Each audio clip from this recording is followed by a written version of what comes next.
আঘাত করতেছে। আমরা আজকে কোরআনের আয়াত বলতেছি, আজকে 8 মাস ধরে, 8 মাস না, এই ইসলাম সৃষ্টি হওয়ার পর থেকেই এই দুইটা দল আছে। আমরা বলি যে কিয়াম করা যায়, তারা বলে কিয়াম করা যায় না। তাহলে একই কোরআন আমাদের জন্য আল্লাহ একটি কোরআনে রেখেছে, কিন্তু আমরা ওলি আল্লাহ ভক্ত এবং ওলি আল্লাহ পন্থী, তারা গেজিত পন্থী, সীমার পন্থী। আমি আমার তরিকার ভাইদেরকে বলতে চাই, আজকে 7 মাস 8 মাস ধরে আমাদের বিভিন্ন ইউটিউবে, বিভিন্ন চ্যানেলে আমাদের প্রতিবাদগুলি আমরা যে অনুরোধ করতেছি মাননীয় উপদেষ্টার কাছে, এগুলো সব প্রমাণ আছে। আমরা গায়ে হাঙ্গামা করতে চাই না। তবে আজকে বলতে চাই, যদি আজকের পরে আমাদের এই কথাবার্তা যদি ওনার কানে না নেয়, সারা বাংলাদেশে 8.5 কোটি তরিকার লোক আছে।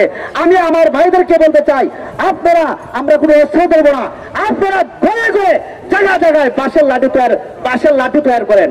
ইনশাআল্লাহ একটা কথা বলে যে গদারে কথা হয়ে ডরায়, তাদেরকেও তো আমরা কোরআনের আয়াত দিয়ে বলতে চাই, আপনারা আসেন, দেখা করেন, বসেন। যদি আপনারটা সঠিক হয় তাহলে আমরা মাজার পূজা করবো না। কিন্তু তারা আমাদের কথা কানে নিতেছে না। তারা চুরি করে রাত্রে মাজার গুলা ভেঙে দেয়।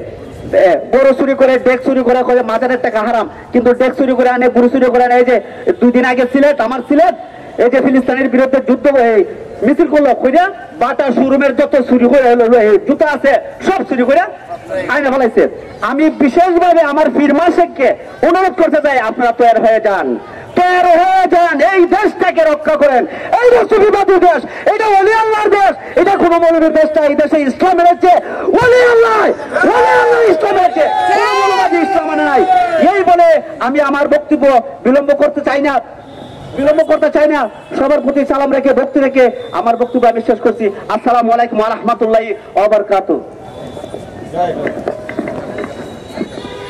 এবারে বক্তব্য রাখবেন। আমাদের দুঃখ হয়, তাদেরকে আমরা ধিক্কার জানাই। ঐক্যবদ্ধ হয়ে আজকে কেন মুসলমানের রক্ত নিয়ে হোলি খেলছেন? সেই জালিম ইসরায়েল, যে ইহুদি রাষ্ট্র, অবৈধ রাষ্ট্র, তারাই বৈধতার জন্য তাদেরকে উচ্ছেদ করার ষড়যন্ত্র লিপ্ত হয়েছে। আমরা ধিক্কার জানাই এই জালিমদের আবির্ভাব ঘটেছে শুহাদায়ে কারবালা থেকে।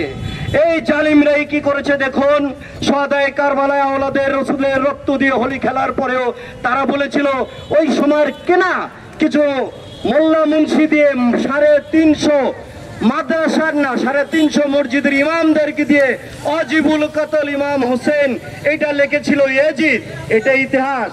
এবং এই ইয়াজিদি গোষ্ঠী বর্তমান আরেকটি অপকাম করছে, যে অপকর্মের গজব আমাদের সবাই বহন করতে হবে। সেটা হলো ইন্নাল্লাহু মা'আস সাবিরিনের দেশে থাকে প্রত্যেক আল্লাহর ওলিরা, প্রত্যেক সুফি সাধকরা। তাদের উপরে জুলুম অনেক হচ্ছে, তাদের প্রতি এই জুলুম, এটা কি সরকার দেখে না? আমার প্রশ্ন, স্বরাষ্ট্রমন্ত্রী, আপনাকে দেখতে আমরা মনে করি একদম সুন্দর একজন মুসলমানের মতোই সামনে আসেন, এটা আমরা দেখি, আমরা ইতিহাসও জানি। আবু জাহেল, আবু সুফিয়ান, উতবা, সাইবা, মুগিরা সবাই ড্রেস ছিল। আমার কথা হচ্ছে, আপনি কেন আল্লাহর ওলিদেরকে যখন বাংলার বুকে অপমান করা হচ্ছে তখন আপনি তাদেরকে আইনের আওতায় আনেন না? তাদেরকে আমরা ধরে নিব, এজিদের মতোই লেবাস ধরে আপনি বসে আছেন, আমরা কি তাই মনে করব?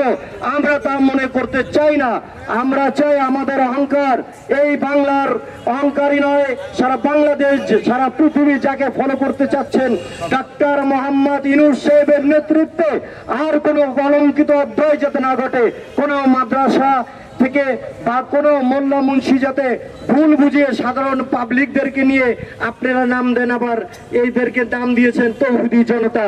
এইসব 2 নম্বরই কাজ বাদ দিয়ে যাতে এই ধরনের কাজ যাতে কেউ না করতে পারে, লুটতরাজ, গরু চুরি এবং বড় বড় সাধকের বাড়িতে আক্রমণ করেছেন, আমাদের লজ্জা হয় মুখ দেখাতে মুসলমান ধরে।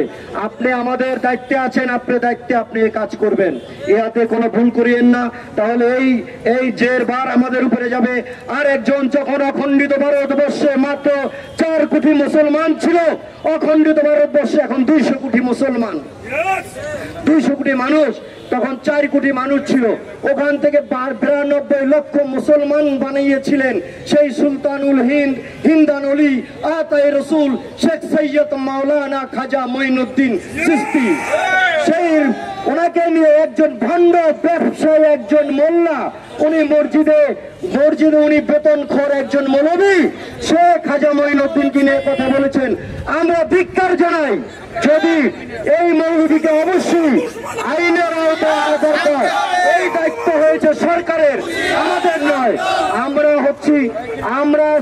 আমরা শান্তপ্রিয় জনতা, শান্তপ্রিয়র